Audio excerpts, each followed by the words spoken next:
Sebetulnya majelis ini sudah cukup bicara. Ya, majelis ini udah cukup bicara. Suasana seperti ini udah cukup bicara. Sehingga banyak majelisnya orang-orang soleh terdahulu nggak ada yang bicara, pulang semua sudah jadi orang-orang yang luar biasa. Kenapa? Karena majelis yang dengan adab, ya majelis yang dengan rasa, majelis yang dengan cinta. Apalah artinya kita buat majelis dihadiri 1 miliar orang kalau tidak ada pandangan Nabi Muhammad SAW. Ya, apa artinya kalau kita buat majelis dihadirin oleh banyak tokoh tapi Nabi enggak memandangnya sallallahu alaihi wasallam. Apalah artinya majelis kalau megah luar biasa tapi malaikatul kiram enggak hadir di situ, malaikat enggak datang. Apalah artinya kalau majelis itu kita buat secakep, secantik mungkin, seperfeksionis mungkin, tetapi kalau arwah kaum solehin juga tidak mau mampir, tidak mau duduk di situ.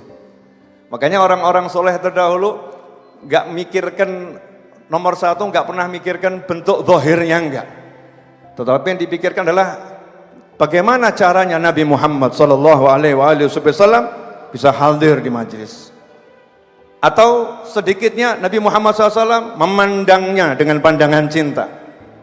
Atau mengirimkan utusan-utusannya Sallallahu Alaihi Wasallam, mengirimkan orang-orang kecintaan Nabi Muhammad Sallallahu Alaihi Wasallam.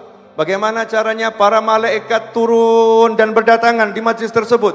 Bagaimana caranya orang-orang soleh yang sudah meninggal dunia arwahnya berdatangan di majlis tersebut? Karena itulah hakikat majlis. Majlis itu yang merubah kita dari gelap menjadi bercahaya. Karena alim nur, al-ilm nur, ilmu itu adalah cahaya. Kalau sekedar data pengetahuan nggak menjadi cahaya, maka ChatGPT, Cloud, Gemini dan kawan-kawannya lebih pandai mengolah data. Notebook LM lebih pandai membaca kalam habaib, membaca kalam ulama, lebih pandai menyimpulkan. Lebih pandai untuk memberikan wejangan-wejangan, AI lebih ngerti. Tetapi bukan itu al-ilm, ilmu bukan kumpulan data. Ilmu adalah bagaimana spiritual kita, ruh kita nyambung dengan Nabi Muhammad Sallallahu Alaihi Wasallam. Bagaimana ruh kita ini menyambung dengan ruhnya Nabi Muhammad SAW, kemudian kita disambungkan oleh Nabi Muhammad SAW dengan Allah Subhanahu Wa Taala. Ciri-cirinya kita tak akan hidup dengan kondisi gundah, gak akan hidup dengan gulana, gak akan hidup dengan rasa cemas, gak akan hidup dengan rasa bingung. Kenapa? Setiap kali ada sesuatu yang membuat kita gundah, setiap kali akan ada sesuatu yang akan buat kita bingung, al-ilm, ilmu tadi menjadi cahaya. Sehingga kita melihat apa solusinya, apa jalan keluarnya, apa yang harus saya lakukan.